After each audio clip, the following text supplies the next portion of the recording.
تمام دوستوں کو مہر علی کی طرف سے السلام علیکم۔ آپ دیکھ رہے ہیں قدیم داستان یوٹیوب چینل۔ ایک بار حضرت جبریل علیہ السلام نبی کریم صلی اللہ علیہ وآلہ وسلم کے پاس آئے تو آپ صلی اللہ علیہ وآلہ وسلم نے دیکھا کہ جبریل کچھ پریشان ہے۔ آپ نے فرمایا، جبریل کیا معاملہ ہے کہ آج میں آپ کو غمزدہ دیکھ رہا ہوں؟ جبریل علیہ السلام نے عرض کی، اے محبوب، میں اللہ پاک کے حکم سے جہنم کا نظارہ کر کے آیا ہوں۔ اس کو دیکھنے سے مجھ پہ غم کے آثار نمودار ہوئے ہیں۔ نبی کریم صلی اللہ علیہ وآلہ وسلم نے فرمایا، جبریل مجھے بھی جہنم کے حالات بتاؤ۔ حضرت جبریل علیہ السلام نے عرض کی، جہنم کے کل 7 درجے ہیں۔ ان میں جو سب سے نیچے والا درجہ ہے، اللہ اس میں منافقوں کو رکھے گا۔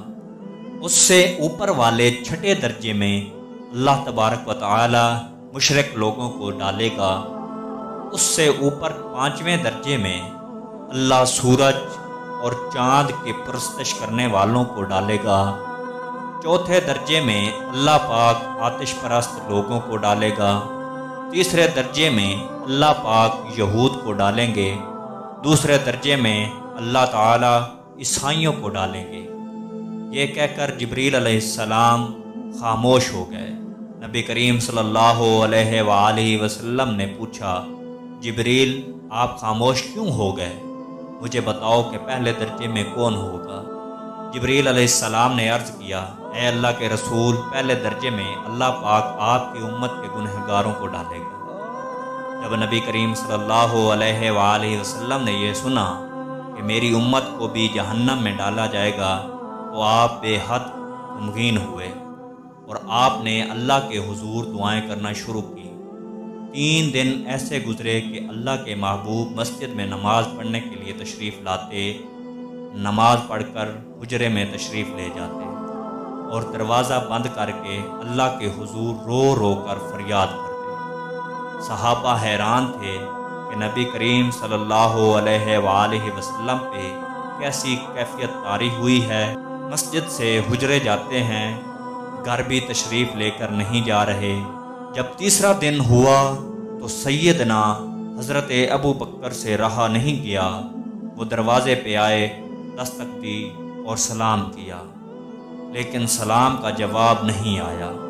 آپ روتے ہوئے سیدنا حضرت عمر کے پاس آئے اور فرمایا کہ میں نے سلام کیا ہے لیکن سلام کا جواب نہ پایا، لہٰذا آپ جائیں، آپ کو ہو سکتا ہے سلام کا جواب مل جائے۔ آپ گئے تو آپ نے 3 بار سلام کیا لیکن جواب نہ آیا۔ حضرت عمر نے حضرت سلمان فارسی کو بھیجا لیکن پھر بھی سلام کا جواب نہ آیا۔ حضرت سلیمان فارسی نے واقعے کا تذکرہ حضرت علی رضی اللہ تعالی عنہ سے کیا۔ انہوں نے سوچا کہ جب اتنے عظیم شخصیات کو سلام کا جواب نہ ملا تو مجھے بھی خود نہیں جانا چاہیے، بلکہ مجھے ان کی نور نظر بیٹی حضرت فاطمہ اندر بھیجنی چاہیے۔ لہٰذا آپ نے حضرت فاطمہ رضی اللہ تعالی عنہ کو سب احوال بتا دیا۔ آپ حجرے کے دروازے پہ آئیں، ابا جان السلام علیکم۔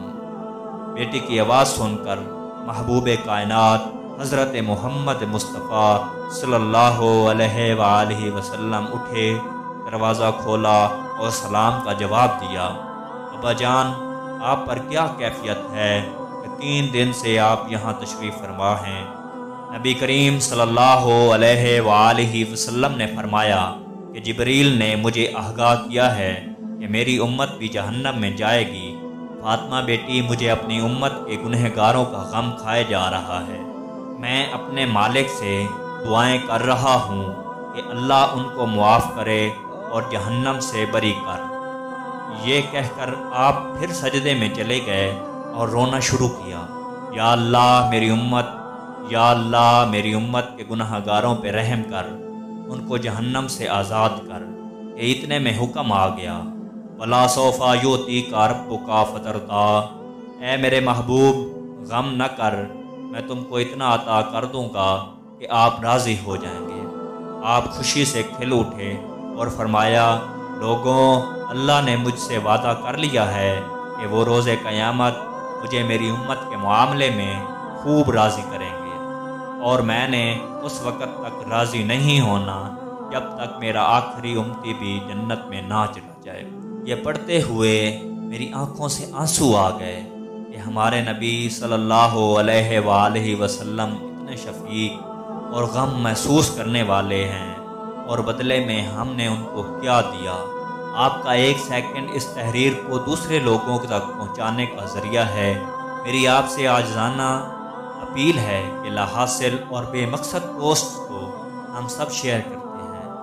آج اپنے نبی حضرت محمد مصطفیٰ صلی اللہ علیہ وآلہ وسلم کی رحمت کا یہ پہلو کیوں نہ شیئر کریں؟